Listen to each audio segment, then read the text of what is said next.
Kia ora koutou. My name is Oscar Clendon. I'm a master's student at Auckland University. And today I'll be talking about two chapters from my thesis looking at how environmental conditions influence Tawa fruit. Just quickly, a huge thanks to my supervisors, Bruce Burns, Gretel Boswick, Joe Carpenter, and Adrian Monks, and also to Poki Timoti, who's a co-contributor to this work, as well as Manaki Whenua and Tua Whenua for collaborating on this work.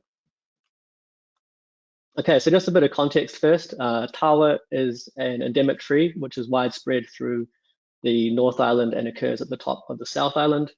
It produces fleshy fruits similar to olives in that they have a single seed surrounded by a layer of pulp. And it's this pulp that acts as an attractant for dispersers, in the case of Tawa, mostly keriru. And this pulp is also an important food resource for these dispersers. As such, any fluctuations in the abundance or the quality of this resource can have flow-on effects for these disperser population and for tree population recruitment. And as Joe mentioned, the mātauranga from Tua Whenua suggests that there's been a significant decline not only in the size of Tawa fruit, but the abundance of Tawa fruit in these forests. And as Joe also mentioned, there's a variety of reasons which might underpin this, from mammalian pests to logging and climate change. And I guess the focus of this study here is more on the climate side of that and how might that play a role in these changes. And so I'm going to look at two questions to answer this. Firstly, we're focusing on fruit size and how this responds to environmental conditions, and also whether this relates into a change in pulp to seed ratio. And we can kind of think of this as a measure of resource quality, whereas a fruit which has a large amount of pulp relative to seed is a better food source for a frugivore. Secondly, I'll be looking at how climate variables may influence seed fall in a given year for Tawa. So for that first question, thinking about what determines fruit size, on one hand, we have the ultimate level effects. So these are kind of evolutionary mechanisms. For example, the beak size of a disperser might set a maximum limit on fruit diameter. On the other hand, we have proximate mechanisms. So you can think of these sort of occurring in real time, things like rainfall and temperature. And that's what we're measuring and looking at in the study here. And we also need to consider a potential size number trade-off. This is essentially where a tree has a very large number of fruit in one year. It means that it's a relatively fixed proportion of resources for reproduction have to be split between more individual fruit. So to investigate this, we selected 13 sites across Tawa's range, spanning as wide a range of conditions as we could count for. And in each of these sites, we sampled 10 Tawa trees. For each tree, we made assessments of fruiting abundance to account for that size number trade-off I talked about. And we used 3 different methods to do this, comprising of ground plot counts, counts on collected branches from the canopy, and also visual qualitative canopy observations of fruiting intensity. We also took soil samples to account for nutrient availability, and then using NIWA's virtual climate station network database, we obtained temperature and rainfall data. And for each tree, for collected fruit, we measured fruit, seed, and pulp mass and size. And also just like to say a huge thanks to the various iwi, local council, sanctuaries, and private landowners who allowed us permission to access these sites. So what do we find? Well, firstly, I'm just showing you here what the fruit actually looked like across our sites. And we can see that there's quite a variation among sites and also within sites. So what we're looking at here is the outline of each individual measured fruit for each site, which is the light gray shapes, and then the thicker black lines is the average for each site. And so ordered from smallest to largest, left to right. And so it's kind of hard to see how much difference there is here, but there was over 30% larger fruit at Rotakare, the largest site, than Wainui-Mara, the smallest. So then thinking about which conditions underlie these differences in fruit, all you need to know about this plot here is that points to the right of the vertical dashed lines indicate a positive correlation with that trait, and points to the left a negative correlation. And the filled in points, the black ones, indicate a statistically significant effect. So looking at these top 2 plots here, the first one shows us whole fruit size, which is positively related to temperature and rainfall. So under wetter, warmer conditions, we expect larger fruit. However, this does not translate into fruit which contain more dry matter. For seeds, we found that climate variables don't really play any role here. However, soil nitrogen has a positive influence on seed size and trended towards significance for seed dry mass. So then thinking about pulp to seed ratio and quality of resource for frugivores, the first plot here, A, we see that in larger fruit, there is actually more pulp relative to seed. However, looking at B, once we look at that relationship for dry mass, we see that there's no change in pulp ratio in relation to their overall mass. So while say a bird might attain more pulp by volume eating a larger fruit, it actually doesn't necessarily obtain more sustenance relative to that seed burden. Okay, so moving on to our second question, looking at Tawa seedfall. For these 5 sites, we obtained seedfall data from the National Seed Rain Network, courtesy of the Department of Conservation and Dave Kelly. And just to give you an indication of how Tawa seedfall just varies generally through time and space, these plots show annual seedfall at each site, and the faint, thinner lines are individual trees, while the thicker lines is the average for that year. And so, for example, at sites like Otamatuna and Polaris Bridge, trees are quite synchronized for most of the monitoring periods, whereas sites like Blue Duck, they're kind of all over the place and only synchronized here and there. And then looking at F, which is all sites in the bottom right, there's no apparent correlation between these populations. All right, so thinking about what environmental or climate variables drive these patterns in seedfall, I'm just going to walk you through Tawa's phenology and talk about which specific periods of climate could be relevant to fruitfall.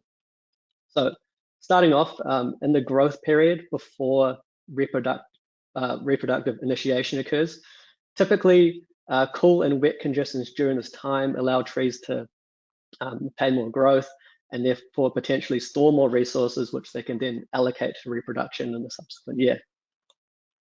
Next, we have temperature during floral induction. So that's when the buds first form. And this warmer conditions in this period are widely reported to lead to heavier flowering in other species.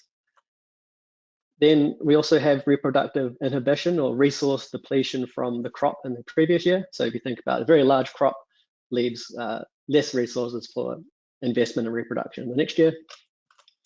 And then during that whole development period, so once flowers become fertilized, they overwintered for quite a long time before enlargement begins and then fruitfall in the next year. And so looking at rainfall in that whole period accounts for any water stress, which may cause flower or seed abortion, just falling off the trees while they develop. And then also winter temperature right before that overwintering period finishes. So there's reports in the literature of severe frost causing flowers to drop from the trees. Alternatively, in some species, a certain duration of time spent below a temperature threshold is required for the tree to signal the end of winter, which then initiates that next phase of development. And we have mild winters. This can reduce the amount of embryos reaching that next stage. So it could be a positive or negative effect here. Okay, so what do we find? Well, again, this plot points on the right show a positive correlation with seedfall, points on the left a negative correlation, the field points are significant. So essentially for a large seedfall year in Tawa to occur, it requires wetter conditions in that growth period before reproduction is initiated.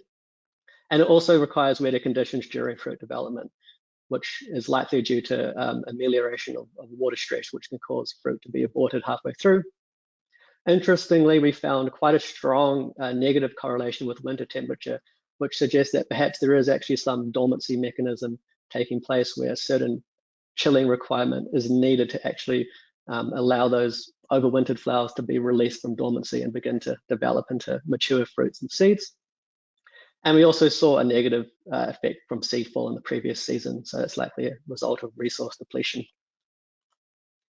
All right, so just briefly thinking about potential implications under climate change scenarios. So these are just the NIWA projections towards the end of the century for changes between 1995 and 2090. On the left, we have temperature change. On the right, we have rainfall change. And so we can see that for essentially, basically all of Tawa's range is going to get hotter. And most of Tawa's range, say for the west coast, North Island and upper South Island, is going to get drier. So for fruit size, warmer temperatures indicate larger fruit, but drier conditions indicate smaller fruit. So how this plays out is probably going to be quite location specific. On the other hand, both this warming and drying, as indicated by our model, should lead to a reduction in seed fall.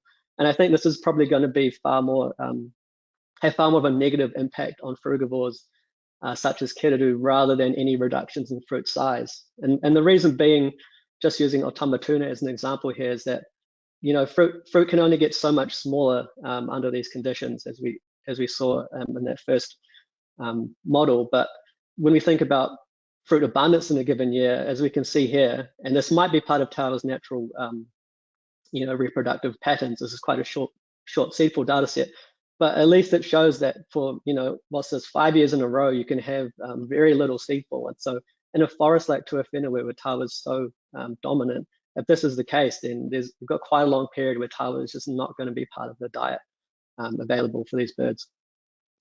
Cool, thanks for listening. Take any questions.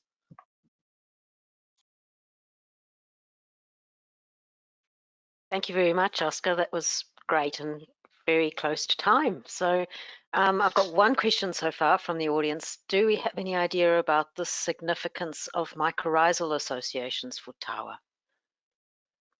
That's a great question. It's something I've wondered about myself. I can't say for certain if there's anything out there.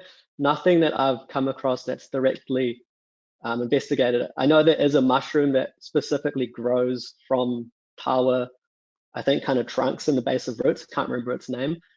So clearly it has some interactions with fungi. And while doing the national fruit study, taking soil samples, there was clearly a lot of like hyphae and mycorrhizal activity in the roots. So there could be something there. I'm just not sure exactly how that would play into it. Thanks, Oscar. I haven't got any more questions from the audience for you, but I have got one myself. I was just wondering in your thinking, and you probably can't answer this directly, but you talked about the effects of climate change, but you didn't talk about the effects of pest mammals, for example, in forests. But I was thinking that the conclusions would be the same if your forest is drying out in the understory because you've taken a whole lot of vegetation out of there. It may have the same effect. Yeah, I mean, absolutely. If it's reducing the water availability, then that's going to lead to smaller fruit and less abundant fruit. So yeah, it could just be a compacting effect of those variables coming together, and hopefully those tree ring data will show us how that impacts it. And I've got one more question, time for one more question. Why do you think cold temperatures earlier in the process may initiate more fruit, or might initiate more fruit? So, I mean, and we'll have to do more studies to actually confirm this, but essentially how dormancy works is that plants track winter by like a quantitative accumulation of hours spent below a temperature threshold. And this is so they don't produce new sensitive growth like buds or shoots during brief warm periods in winter, where frost may return and like kill these new tissues. And therefore, by having that requirement of accumulation, they can actually last all the way through winter in that dormant state before warming springs lead to leaf out and bud formation. And so what's been shown in a variety of species, mainly fruit trees, like when you try to grow them in a warmer climate, those chilling requirements just aren't met. And so the buds or fruits just don't form, or form like in lower quantities or quite erratically, which does match a lot of the descriptions of Tawa phenology in the literature. Thanks, Oscar.